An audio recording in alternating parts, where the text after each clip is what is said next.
नमस्कार दोस्तों, स्वागत है आपका स्टैक गुरुजी में।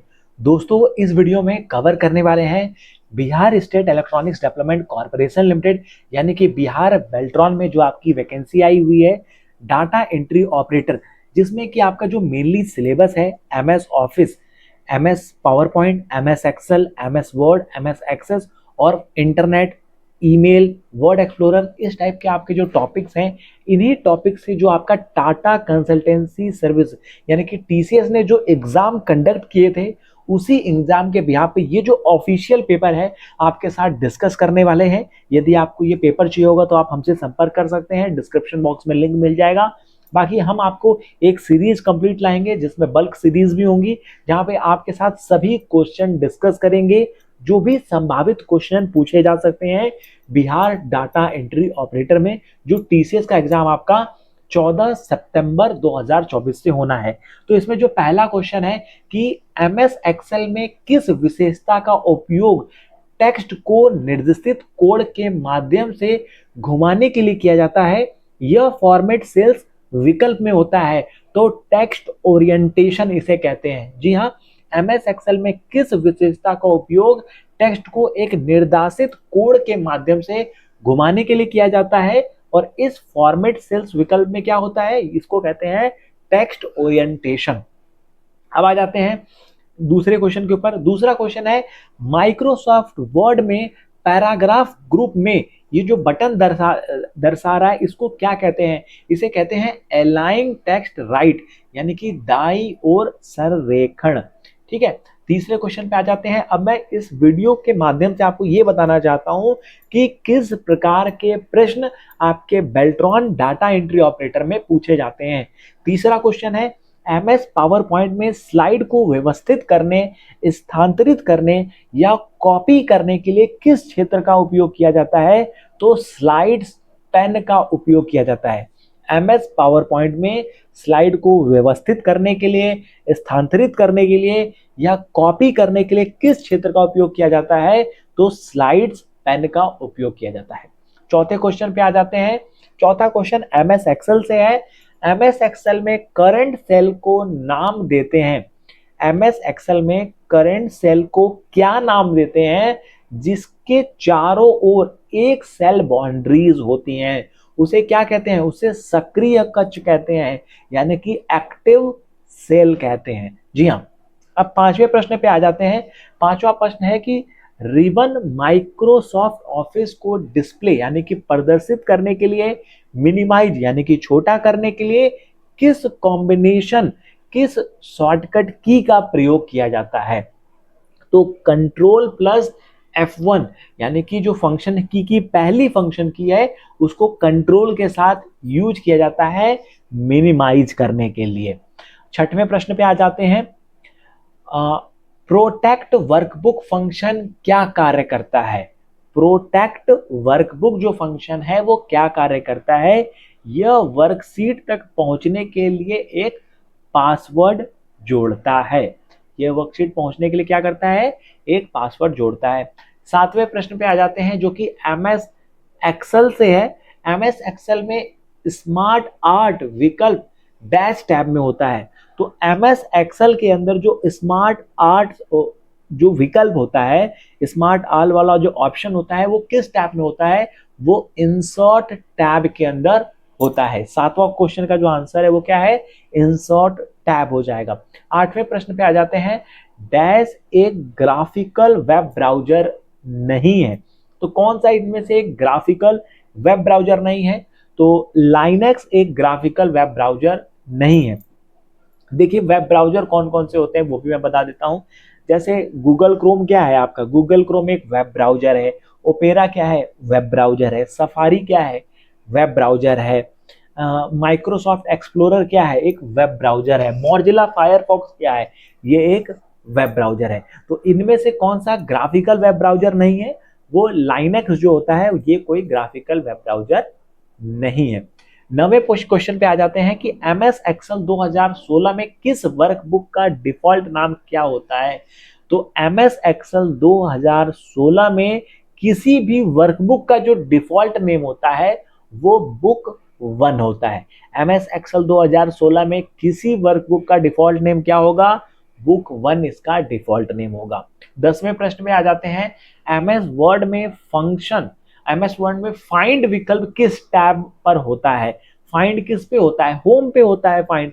MS वर्ड के अंदर जो फाइंड विकल्प है, फाइंड टैब कहां पर होता है? ये होम पे होता है।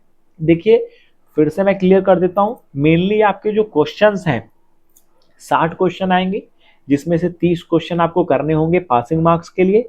और ये जो 60 क्वेश्चन है आपके, टोटली 60 में से 45 से 48 क्वेश्चन जो आएंगे वो MS ऑफिस से आएंगे, जिसमें MS Word, MS PowerPoint, MS Excel और MS एक्सेस से ये क्वेश्चन पूछे जाएंगे, चाहे वो एब्रीविएशन हो, शॉर्टकट कीज हो, या कौन सी चीज कहाँ पे होती है, कौन सी चीज कैसे होती है, तो वही चीज पूछी जाएंगी। 11वें प्रश्न पे आ जाते हैं, सिस्टम की डेट यानी कि तारीख और टाइम को देखा जा सकता है, कहां देखा जा सकता है? तो ये नोटिफिकेशन एरिया में देखा जा सकता है। सिस्टम जो आपका कंप्यूटर होता है, इसे सिस्टम कहते हैं। तो जो मॉनिटर पे डिस्प्ले होता है, सिस्टम की जो डेट और टाइम होती है यानी कि तारीख और समय को डैश में देखा जा सकता है, तो नोटिफिकेशन एरिया यानी कि जो अधिसूचना क्षेत्र है वहां पर देखा जा सकता है। 12वें प्रश्न पे आ जाते हैं, निम्नलिखित में से कौन सा पेरिफेरल उपकरण नहीं है? तो ये आपको 4 ऑप्शन दिए हुए हैं, प्रिंटर, सीपीयू, प्लॉटर और स्कैनर। इन चारों ऑप्शन में कौन सा पेरिफेरल उपकरण नहीं है? तो इसमें से जो आपका सीपीयू होता है, सीपीयू एक पेरिफेरल उपकरण नहीं है। सीपीयू को क्या कहते हैं? सीपीयू को ब्रेन ऑफ कंप्यूटर भी कहा जाता है। सीपीयू यानी कि सेंट्रल प्रोसेसिंग यूनिट, ठीक है। प्रिंटर क्या होता है? प्रिंटर एक आउटपुट डिवाइस होता है जो कि प्रिंट करता है। 13वें प्रश्न पे आ जाते हैं, टेक्स्ट प्रकटन को बदलने के लिए इनमें से किस टूल बार में बटन्स होते हैं? टेक्स्ट प्रकटन को बदलने के लिए इनमें से किस टूल बार में बटन्स होते हैं? तो ये होता है फॉर्मेटिंग टूल बार। कौन सा टूल बार होता है? Formatting tool bar. Question number 14 पे आ जाते हैं, जो कि है प्रोजेक्शन। प्रोजेक्शन बनाने के लिए इनबिल्ट डिजाइन फाइल्स को क्या कहा जाता है? प्रोजेक्शन जो होता है, इसके बनाने के लिए जो इनबिल्ट डिजाइन फाइल्स होती है उसे क्या कहते हैं? उसे कहते हैं सैंपल टेम्पलेट्स। क्या कहते हैं इसे? सैंपल टेम्पलेट्स कहा जाता है। जी हाँ दोस्तों, इसको सैंपल टेम्पलेट्स कहते हैं। 15वें प्रश्न पे आ जाते हैं कि माइक्रोसॉफ्ट वर्ड 2016 एप्लीकेशन का डिफॉल्ट नाम एक नया डॉक्यूमेंट खोलता है, तो उसको क्या कहते हैं? देखिए MS वर्ड 2016 में जो एप्लीकेशन उपयोग होते हैं, अनुप्रयोग होते हैं, उसका जो डिफॉल्ट नेम होता है वो होता है डॉक्यूमेंट वन। देखिए एक वीडियो आपके लिए लेके आएंगे जिसमें कंप्लीट डिस्कस करेंगे, पूरा MS ऑफिस एक वीडियो में कवर करेंगे, चाहे वहां MS वर्ड हो, MS पावर पॉइंट हो, MS एक्सेल हो, यानी कि MS ऑफिस 2016 का जो एप्लीकेशन है पूरा एक वीडियो में कंप्लीट करेंगे। 4 से 5 घंटे की वो वीडियो होगी, बहुत जल्द आपके सामने वो भी वीडियो लाने वाले हैं। तो 15वां क्वेश्चन का क्या आंसर हो जाएगा? Document one. माइक्रोसॉफ्ट वर्ड 2016 का जो एप्लीकेशन है उसे डॉक्यूमेंट वन डिफॉल्ट नेम होता है नए डॉक्यूमेंट खोलने के लिए। 16 क्वेश्चन पे आ जाते हैं, तो 16वां प्रश्न क्या है कि डैश एक मानक फोन लाइन और मॉडेम का उपयोग करके कंप्यूटर और आईएसपी के बीच में स्थापित एक अस्थायी और ऑन डिमांड कनेक्शन है। इसको क्या कहते हैं? इसको कहते हैं dial up access. Dial up access कहा जाता है, यानी कि डायल अप एक्सेस एक मानक फोन लाइन है। मॉडेम यानी कि मॉड्यूलेटर, डीमॉड्यूलेटर का उपयोग करके कंप्यूटर और आईएसपी के बीच में स्थानांतरित एक अस्थायी और ऑन डिमांड कनेक्शन है। ठीक है, इसको क्या कहते हैं? डायल अप एक्सेस कहा जाता है। क्वेश्चन नंबर 17 पे आ जाते हैं, जो कि है प्री डिफाइंड सूत्र है। प्री डिफाइंड क्या है? फंक्शन एक प्री डिफाइंड फॉर्मूला है। सूत्र यानी कि फॉर्मूला। फंक्शन क्या है? फंक्शन एक प्री डिफाइंड फॉर्मूला है और एक्सेल में पहले से ही उपलब्ध है, यानी कि अवेलेबल है। फंक्शन क्या है? फंक्शन एक प्री डिफाइंड फॉर्मूला है। क्वेश्चन नंबर 18 पे आ जाते हैं, निम्नलिखित में से कौन सा इंटरनेट पर कंप्यूटर या सर्वर का एक नाम है तो उसको होस्ट कहते हैं। उसको क्या कहते हैं? होस्ट। होस्ट इंटरनेट पर कंप्यूटर या सर्वर का एक नाम है, उसे होस्ट कहा जाता है। फिर इसमें एक ऑप्शन है यूआरएल। यूआरएल यानी कि uniform resource location. Question number 19 पे आ जाते हैं। क्वेश्चन नंबर 19 क्या है? किस स्लाइड लेआउट में केवल टाइटल फील्ड होता है? किस स्लाइड लेआउट में केवल टाइटल फील्ड होता है? तो ये किस में होता है? Title only. किस में होता है? Title only. 20वें क्वेश्चन पे आ जाते हैं। 20वां क्वेश्चन कहां से है? एमएस एक्सेल से है। तो एमएस एक्सेल से ये जो प्रश्न है, एमएस एक्सेल 2016 में डिलीट ड्रॉप डाउन बटन, जी हाँ, कौन सा बटन की बात हो रही है? डिलीट ड्रॉप डाउन के तहत डैश विकल्प का उपयोग चयनित कॉलम को हटाने के लिए किया जाता है, उसको कहते हैं डिलीट सीट कॉलम। क्या कहते हैं? डिलीट सीट कॉलम्स कहा जाता है। क्वेश्चन नंबर 21 पे आ जाते हैं। एमएस वर्ड 2016 में मेल मर्जल में सेलेक्ट रिसिपिएंट पॉइंट्स के तहत निम्नलिखित में से कौन सा उपलब्ध नहीं होता है? तो यूज डिफॉल्ट लिस्ट इसमें उपलब्ध नहीं होता है। 22वें प्रश्न पे आ जाते हैं। एमएस वर्ड 2016 से ये क्वेश्चन है। मेल मर्जल में निम्नलिखित में से कौन सी सही डॉक्यूमेंट टाइप यानी कि दस्तावेज का प्रकार है? तो वो लेटर है। तो इसमें ऑप्शन क्या थे? लेटर, स्प्रेडशीट, पीपीटी, प्रोजेक्शन और डॉक्यूमेंट्स थे। तो इसमें जो लेटर होगा वो सही ऑप्शन हो जाएगा। क्वेश्चन नंबर 23 पे आ जाते हैं। तो MS PowerPoint, MS power point का यूज जो होता है वो प्रेजेंटेशन बनाने के लिए होता है। एमएस पावर पॉइंट में स्लाइड्स के डैश तत्व में स्लाइड की प्रमुख सामग्री क्या होती है? तो उसमें प्रमुख सामग्री को टाइटल कहते हैं। जो सबसे बड़ा बोल्ड में हम लिखते हैं वो आपका टाइटल होता है। तो एमएस पावर पॉइंट में जो स्लाइड के तत्व में प्रमुख मुख्य सामग्री क्या होती है? मुख्य सामग्री आपकी टाइटल होती है। ठीक है। 24वें क्वेश्चन पे आ जाते हैं। ये एमएस एक्सेल से है। एमएस एक्सेल मेनली कैलकुलेशन के लिए होता है। एमएस एक्सेल में आप डैश कमांड का उपयोग करके सेल से दूसरे सेल में सूत्र को कॉपी कर सकते हैं, तो उसको कहते हैं कंट्रोल प्लस सी। कंट्रोल प्लस सी किस लिए होता है? कंट्रोल प्लस सी कॉपी करने के लिए होता है। कंट्रोल प्लस ए किस लिए होता है? कंट्रोल प्लस ए होता है सेलेक्ट करने के लिए। कंट्रोल प्लस बी किस लिए होता है? कंट्रोल प्लस बी बोल्ड के लिए होता है। कंट्रोल प्लस वी किस लिए होता है? पेस्ट के लिए होता है। और control plus A select all. अब आ जाते हैं question number 25। MS Excel 2016 workbook कार्य पुस्तिका में निम्न में से कौन सा मेनू से संरक्षित किया जा सकता है? तो उसे कहेंगे फाइल एंड रिव्यू। क्या कहेंगे? उसे कहेंगे फाइल एंड रिव्यू।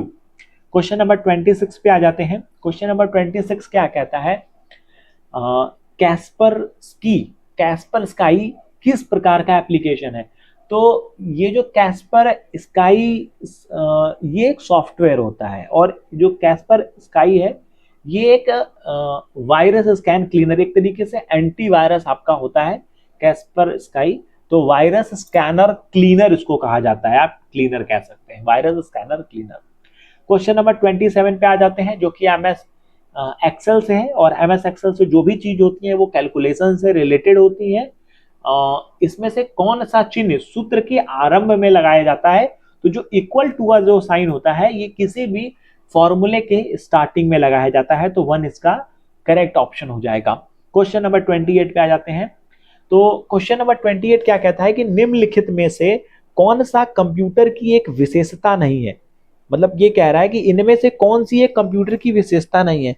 शुद्धता, जी हाँ, कंप्यूटर शुद्धता होती है, स्पीड भी होती है, मेमोरी भी होती है, इसमें कोई जज्बाज नहीं होती, इमोशन नाम की कोई चीज नहीं होती है भाई।